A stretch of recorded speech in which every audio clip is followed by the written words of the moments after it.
साथियों नमस्कार, कैसे हैं आप सब लोग। मज़ामा केम छो कसा आहेस। साथियों आज पढ़ाऊंगा धारा 18 prevention of money laundering act के बारे में कि यह कानूनी प्रावधान क्या कहता है। क्योंकि जब भी प्रॉपर्टी में एंटर होंगे तो प्रॉपर्टी के साथ साथ वो कोई रिकॉर्ड भी जो है वो सीज कर सकते हैं, बट अगर पर्सन भी मिल गए तो उनका सर्च कैसे होगा, उसके लिए कानूनी प्रावधान क्या है और किस तरह से आपके राइट्स को उनको प्रोटेक्ट करना पड़ेगा। और अगर ऐसा नहीं हुआ तो इन्फ्रिंगमेंट कैसे होगा और वायलेशंस पे क्या क्या कानूनी बातें हैं, ये सब मैं खुल के डिस्कस करूँगा आज के अध्याय में। टॉपिक काफ़ी इंपॉर्टेंट है। शुरू करता हूँ आज का प्रेजेंटेशन। साथियों सेक्शन 18 बात कहता है सर्च ऑफ पर्सन के बारे में। क्लियर है? तो यहाँ पर हम दो चीज़ सीख रहे हैं। पहली बात तो सर्च और दूसरा है ऑफ पर्सन। कानून क्या कहता है? If any authority authorise in this behalf by central government, कि कोई भी अथॉरिटी है, वहाँ अपन ने क्या देखा लास्ट टाइम, डायरेक्टर या कोई भी ऐसा अधिकारी जो डेप्यूटी डायरेक्टर हो पर डायरेक्टर के द्वारा अधिकृत हो। यहाँ पर वो चीज़ ही नहीं है। कंसेप्ट ये क्या है कि इफ़ एनी अथॉरिटी, कोई भी अथॉरिटी हो सकती है जो कि सेंट्रल गवर्नमेंट द्वारा ऑथोराइज होनी चाहिए इन this behalf bye general order और बाय स्पेशल ऑर्डर, और उसको रीज़न टू बिलीव होना चाहिए और ऐसा रीज़न होना चाहिए रीजनेबल, और इसका प्रॉपर ब्रीफिंग होना चाहिए और it must be recorded in the writing. ये तीनों प्रोटोकॉल फॉलो करने हैं अथॉरिटी को। कि कोई व्यक्ति पोजीशन में है या ऑनरशिप में है या कंट्रोल में है किसी रिकॉर्ड के या किसी प्रोसीड ऑफ क्राइम के, और उस डॉक्यूमेंट्री एविडेंस के बेसिस पर रिलेवेंट इन्फॉर्मेशन जो है कलेक्ट कर सकते हैं for the purpose of investigation और प्रोसीडिंग अंडर दिस एक्ट। और ये जानकारी ना केवल यूज़फुल है अपितु रिलेवेंट भी है, तो वो उस पर्सन को भी जो है सर्च करेगा और ऐसा कोई रिकॉर्ड अगर उसे कब्जे में है तो उसको सीज कर लेगा। सबसे इंपॉर्टेंट बात क्या है, मैं बार बार इस चीज़ को रिपीट कर रहा हूँ कि he must have reason to believe. ऐसा रीज़न रीजनेबल होना चाहिए। Number 1 it should be brief out. Number 2, number 3 it should be in the writing. चौथी इंपॉर्टेंट बात, he must be in the position. और पांचवी इंपॉर्टेंट बात, the document should be useful and must be relevant for the proceeding. अगर यही protocol हैं और exist कर रहे हैं तभी सर्च जो है वो लीगल माना जाएगा, अदरवाइज ऐसा माना जाएगा कि इन्होंने अपनी पावर्स को जो है एक्सीड किया है। क्लियर हो गया बैठ के आपको? अब तो कोई दिक्कत नहीं, चलें आगे। चलिए, सब क्लॉज नंबर 2 क्या बोलता है ये आप थोड़ा सा समझ लीजिए कि the authority who has been authorise under subsection 1, कि जो भी अथॉरिटी इसको ऑथोराइज किया गया, shall immediately after search and seizure, कि जैसे सर्च करेंगे और सीजर करेंगे ये कॉपी फॉरवर्ड कर देंगे of the reason so recorded in writing. Number 1, दूसरी बात, with material in position referred in that subsection to the adjudicating authority, और ये सारा का सारा मटेरियल जाएगा सील्ड एनवेलप में उस मैनर में जो कि प्रिस्क्राइब किया गया है, और एडजुडिकेटिंग अथॉरिटी रीजन्स को रिकॉर्ड करते हुए कि कब तक मटेरियल रखना है, कैसे रखना है, उस पीरियड को जो है प्रिस्क्राइब करेगी, और इसके पीछे जो भी रूल्स एंड रेगुलेशंस हैं उसके तहत जो है ये कार्रवाइयाँ सुनिश्चित की जाएंगी। क्लियर है? कोई दिक्कत नहीं इसमें। तो अब सब क्लॉज नंबर 2 जो है आपकी सेफ्टी के लिए कि जब भी सर्च और सीजर होगा आपके पर्सन से तो ये रिपोर्ट होगा एडजुडिकेटिंग अथॉरिटी को, must be forwarded in the form of a copy, और ऐसी कॉपी में होंगे रीजंस। चौथी बात, इसको रिकॉर्ड किया जाएगा, उसके साथ जो मटेरियल है जिसके संदर्भ में आरोप है उसको भी जो है फॉरवर्ड किया जाएगा। क्लियर हो गया आपको? अब तो कोई दिक्कत नहीं, चलें आगे अपन। चलिए, क्लॉज नंबर 3 क्या बोलता है कि where an authority is about to search any person, कि वो किसी व्यक्ति को सर्च करने वाली है।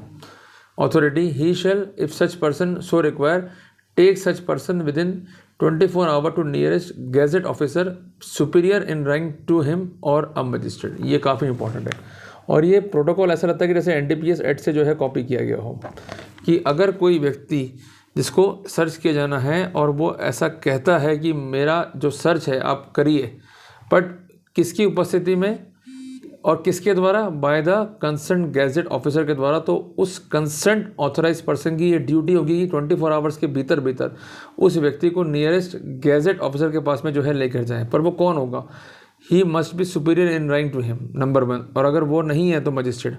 तो जो भी अवेलेबल है वो कर सकता है, बट जो भी अधिकारी होगा, पहली बात तो होना चाहिए वो गैजेट ऑफिसर, नंबर 1। दूसरी बात, ऑथोराइज पर्सन से सीनियर होना चाहिए या सुपीरियर होना चाहिए। नंबर 3, अगर ये नहीं है तो मजिस्ट्रेट भी वहाँ पर ऑथोराइज्ड है टू डू द सेम। यहाँ पर एक शर्त है, provided that the period of 24 hours shall exclude the time necessary for the journey undertaken to take such person to the nearest gazetted officer superior in rank to him और magistrate's court. अगर magistrate court में या gadget officer के पास में लेके जा रहे हैं तो जो भी टाइम कंज्यूम हुआ है ट्रैवल में, वो टाइम जो है एक्सक्लूड किया जाएगा 24 घंटे की गणना के अंदर। ये मोटी मोटी बात है। अब सब क्लॉज नंबर 4 क्या कहता है? If the requisition is made under subsection 3, कि ऐसी वो रिक्वेस्ट अगर आई है the authority shall not detain the person for more than 24 hours prior to taking him before the gadget officer superior in rank to him or the magistrate referred to in that subsection. अब ये subsection 4 भी जो है आपके rights की बात करता है कि ऐसा अगर रिक्वेस्ट कर दिया गया है तो ये जो अथॉरिटी है आपको डिटेन नहीं करेगी 24 घंटे से ऊपर। सबसे इम्पोर्टेंट बात है ये है कि 24 घंटे के भीतर ही इनको जो कंसर्न गैजेट ऑफिसर है, इसके बारे में अभी बात भी अपन ने करी है सब सेक्शन 3 में, तो उस सिनेरियो में उनको तुरंत ही जो है 24 घंटे के भीतर उस गैजेट ऑफिसर के पास आपको लेके जाना पड़ेगा। और सबसे इम्पोर्टेंट बात है कि अगर वो अवेलेबल नहीं है तो मजिस्ट्रेट कोर्ट में भी लेके जा सकते हैं। बट अगर ऐसा नहीं हुआ तो 24 आवर्स के बाद या उससे बियॉन्ड जाकर डिटेन नहीं कर पाएंगे। अगर ऐसा ये करते हैं तो it will be the illegal detention, तो वहाँ पर सख्त कानूनी कार्रवाई जो है अथॉरिटी पे हो सकती है। क्लियर है। सबसे इम्पोर्टेंट बात क्या है कि provided that the period of 24 hours shall exclude the time necessary for the journey from the place of detention to the office of gazetted officer superior in rank to him और magistrate court, कि जो भी time consume हुआ है journey में वो include नहीं होगा 24 आवर्स में। ये एक छोटी सी बात है, इसमें कोई दिक्कत नहीं है। अब सबसे इम्पोर्टेंट बात सब क्लॉज नंबर 5 कि गैजेट ऑफिसर या मजिस्ट्रेट जिसके सामने उस व्यक्ति को लाया गया है shall if he sees no reasonable ground for search forward discharge such person but otherwise shall direct that person. अब सब क्लॉज नंबर 5 क्या कहता है कि द गैजेट ऑफिसर और the magistrate before whom such person is brought, कि जो वो gadget officer है या जो मजिस्ट्रेट है जिसके समक्ष व्यक्ति लाया गया है, शेल ये इम्पेरेटिव है if see is no reasonable ground for search, कि उसको लगता है कि वो ग्राउंड ही रीजनेबल नहीं है सर्च के, तो वो उस व्यक्ति को जो है डिस्चार्ज कर देगा। But otherwise shall direct that the search be made, या तो वो सर्च करेगा या उसको लगता है कि सर्च करना आवश्यक नहीं है या सर्च जो है वो ग्राउंडलेस है, तो उस व्यक्ति को तुरंत ही जो है रिलीज करने का ऑर्डर कर देगा, जिसको हम कहते हैं फॉरवर्ड डिस्चार्ज। क्लियर हो गया आपको। सब क्लॉज नंबर 6 क्या बोलता है कि before making the search under subsection 1 और सबसेक्शन 5, कि सर्च से पहले जो अथॉरिटी है वो 2 या 2 से अधिक व्यक्तियों को बुलाएंगे जो कि होने चाहिए independent witness from the locality to attend and to witness the search, की वो उसको अटेंड भी करें प्रोसीडिंग को और जो पूरी की पूरी सर्च है उसको विटनेस भी करें, और उनकी उपस्थिति में ही ऐसा सर्च होगा। ये प्रोटोकॉल इसलिए है ताकि बेईमानी ना हो, सबसे इम्पोर्टेंट बात है। और जो भी अथॉरिटी है अगर कुछ आर्टिकल जैसी चीज़ होंगे तो उसकी एक इन्वेंट्री या रिकॉर्ड जो है बनाया जाएगा और उसमें गवाहों के सिग्नेचर जो है वो ऑब्टेन किए जाएंगे। क्लियर हो गया। सब क्लॉज नंबर 8 क्या बोलता है कि अगर कोई फीमेल है तो उसका सर्च केवल फीमेल ही करेगी, मेल सर्च उसका नहीं कर सकता है। सब क्लॉज नंबर 9 क्या बोलता है कि जो अथॉरिटी है वो रीजन में जो है रिकॉर्ड करेगी। और सबसे इम्पोर्टेंट बात यह है कि यहाँ पर जो कनेक्टिविटी है उस कंसर्न पर्सन के स्टेटमेंट में जिसे सर्च किया जा रहा है वो प्रोसीड ऑफ क्राइम या उससे मिलते जुलते स्थितियों के कॉन्टेक्स्ट में होनी चाहिए। अगर ऐसा नहीं है तो उस सिनेरियो में सारा का सारा सर्च जो है वो गैर कानूनी हो जाएगा। तो कुल मिला के हम नटशल में एक बात कह सकते हैं कि जो भी अधिकारी कार्रवाई कर रहे हैं सर्च की, उनको 3 बातें अश्योर करने की सर्च आप करो। अगर वो कहता नहीं सब सर्च में करूँगा बट बिफोर गैजेट ऑफिसर या मजिस्ट्रेट करूँगा, तो ये इसको ऑप्शन देना पड़ेगा अधिकारी को। अगर ऐसा ऑप्शन नहीं दिया तो भी ट्रायल जो है वो होगी विशिएट। क्लियर हो गया आपको, या प्रोसीडिंग जो है वो विशिएट होगी। पर ऐसा ऑप्शन मिल गया तो सर्च करने के लिए मजिस्ट्रेट बाध्य नहीं है। उसको लगता है कि भाई ये सर्च बेकार होगा तो वो उसको डिस्चार्ज कर देगा। लगता है सर्च करना चाहिए तो सर्च करेगा। जो प्रॉपर्टी मिलेगी उसकी इन्वेंट्री बनेगी। फीमेल का केस है तो फीमेल ही सर्च करेगी।